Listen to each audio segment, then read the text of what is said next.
Hello friends, welcome to Pebbles and welcome to my course of 48 laws of power यानी कि सत्ता के 48 नियम 48 laws of power. The rule number 8 says make other people come to you. Use bet if necessary.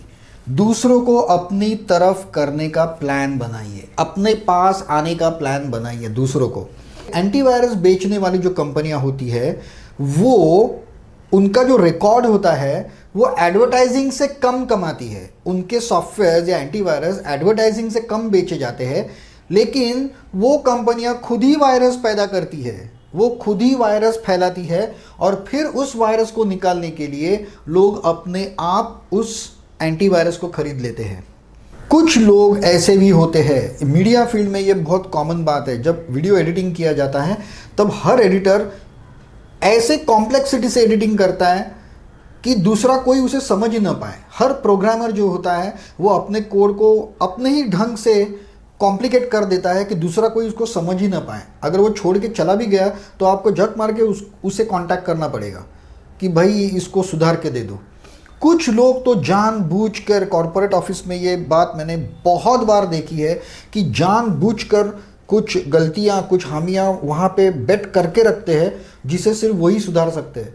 क्योंकि एक बहुत सारा घास फैली हो तो उसमें से एक सुई निकालनी हो तो सिर्फ वही आदमी निकाल सकता है जिसे पता है वो सुई कहाँ रखी है. सिर्फ वही निकाल सकता है उसे. तो लोग इस तरह से बेटिंग करते हैं जिसे एक बेट कहते हैं कि आपने एक जाल बिछा के रखा है और सब लोग उस जाल में फंसते हुए आ रहे हैं. अपना महत्व बढ़ाने के लिए, अपने आप को बहुत यूज़फुल और बहुत इम्पॉर्टेंट साबित करने के लिए ये चीज़ हमेशा की जाती है. For negotiations and meetings, it is wise to lure others into your territory or a territory of your choice. जैसा मैंने कहा था कि युद्ध वही जीत सकता है जो खुद चयन करता है कि ये युद्ध कहाँ हो. सपोज आपको कोई मीटिंग करनी है, कोई निगोशिएशंस करनी है और आप अगर उसके पास, उसके ऑफिस में चले गए तो वो वहाँ का बॉस है, वो एटमॉस्फेयर उसके लिए प्रोमिनेंट है, उसके लिए अच्छा है और आप वहाँ पे एलियन हैं.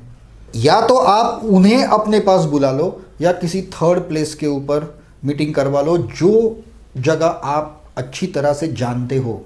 तो this is very important to choose your own battle ground. और उसके लिए अगर चाहिए तो जाल बिछा दो. Next point is once someone suspects you are manipulating him, it will be harder to control him. Making him come to you gives the illusion he is in control. ऐसा होता है ना कि अगर मैं आपको कोई LIC की पॉलिसी बेचूं तो आपको खरीदने वाले के मन में, जब मैं आपके पास जाता हूं तो खरीदने वाले के मन में हमेशा एक डाउट रहता है कि ये साला खुद के फायदे के लिए सब कर रहा है. उसको ऐसे लगता है कि ये मुझ पर ज़बरदस्ती ये थोप रहा है, ये मुझ पर बॉसिंग कर रहा है, ये कर रहा है, वो कर रहा है. तो फिर उसे मैनिपुलेट करना बहुत मुश्किल हो जाता है. लेकिन अगर आप ऐसा कुछ जाल बिछा के उसे आपके पास खींच कर लेके आओ तो फिर उसे लगता है कि मैं खुद जा रहा हूँ, दिस इज़ माई डिसीजन, ये मेरा डिसीजन है कि मैं जा रहा हूँ, वो मुझे नहीं बुला रहा है, वो मेरे ऊपर कोई ज़बरदस्ती नहीं कर रहा है. Next, most often the effective action is to stay back. Keep calm and let others be frustrated by the traps you set for them. बहुत बार ऐसा होता है कि चुप बैठने में ही भलाई होती है. Humans beings को, हमारे मनुष्य को एक स्वभाव ऐसा होता है कि उसे ज़्यादा देर तक अगर आपने इंतज़ार करवाया, राह देखने को मजबूर किया या फिर बहुत ही सन्नाटा छाया हुआ है, शांति है सब जगह पे, तो आदमी फ्रस्ट्रेट हो जाते हैं. उनको वो सह नहीं पाते कि कोई कुछ बोल नहीं रहा है और वो बोलना शुरू कर देते हैं. तो ये चीज़ बहुत बार होती है और बोलने से उन्हें लगता है कि वो लोग कमांडिंग पोजीशन में आ गए हैं. तो उन्हें वैसा आने दो, उन्हें ऐसा लगने दो कि वो बॉस है, लेकिन असल में आपने उन्हें ट्रैप करके रखा है, ट्रैप किया है, अपनी तरफ ट्रैप करके खींच कर रखा है. वो लोग ये नहीं जानते कि ये जाल था. ये अनुभव आपको कई बार आया होगा कि mouth publicity, word to word publicity से आप किसी कोर्स के लिए, आप किसी चीज़ खरीदते हो, किसी कोर्स में एडमिशन लेते हो और कुछ दिनों बाद आपको पता चलता है कि ये सारी फालतू की पब्लिसिटी थी, इसमें कुछ नहीं है, अपने पैसे तो गए, अपने को तो शेंडी लगाई दी गई है। ऐसा आपके लाइफ में आपने बहुत बार महसूस किया होगा, अनुभव किया होगा कि ऐसे जाल में आप भी फंस चुके हैं बहुत बार। तो अब आपके काम के लिए, आपके लिए आपको ऐसे जाल, ऐसे रूमर्स आपको खुद को फैलाने हैं ताकि लोग आपके पास आए। कॉरपोरेट सेक्टर्स में हम जब ही काउंसलिंग के लिए या किसी चीज़ के लिए जाते हैं तो ऐसे बहुत सारे लोग मैंने देखे हैं जो लोगों को मजबूर करते हैं अपने पास आने के लिए, और वो हमेशा स्माइलिंग फेस रहते हैं। वो ऐसा दिखाते हैं कि मैं कितना एहसान कर रहा हूँ इसके ऊपर और मैं कितना हेल्पफुल हूँ, मैं सबकी मदद कैसे करता हूँ, लेकिन असल में वो चीज़ वही क्रिएट करते हैं ताकि लोग उनके पास मदद मांगने के लिए आए, ताकि लोग उनके पास हमेशा के लिए आए।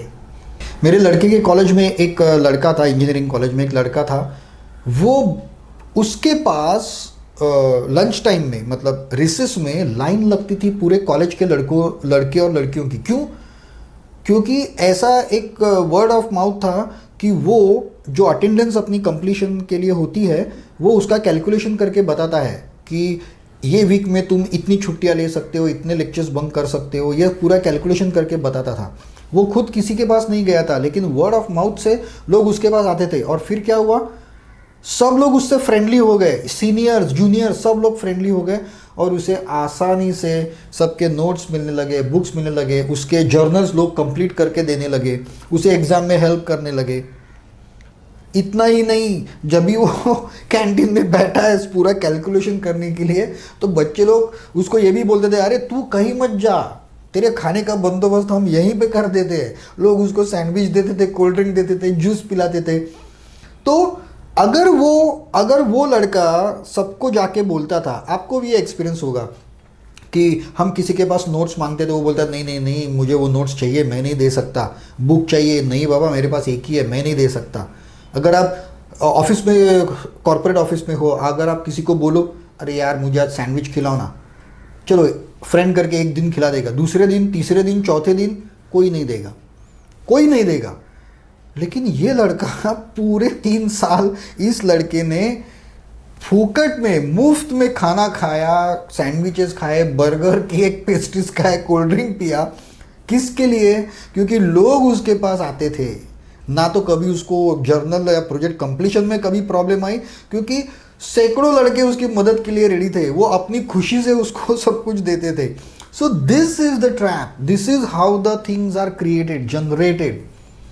एक ऑफिस में मैंने देखा था कि अभी पता नहीं कि वो खुद ब खुद किया था किसी ने या वो ऐसे ही अपने आप हो गया था। जेरोक्स मशीन का कुछ तो एक प्रॉब्लम हुआ था और वो अगर पर्टिकुलर ढंग से बटन दबाया जाए, शायद सर्किट में कुछ खराबी होगी, तो ही वो जेरोक्स निकलता था।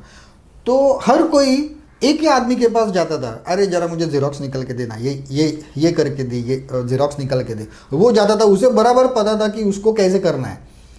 मुझे तो बाद में डाउट आया कि ये उसी ने किया था, लेकिन नहीं भी हो सकता है, जानबूझ के भी ऐसा उसने नहीं किया हो सकता है। लेकिन हर कोई उसके पास आता था और फिर वो चक्कर में उसके बाकी के काम दूसरे लोग बांट लेते थे, करते थे, बाबा तू मेरा ये काम कर दे।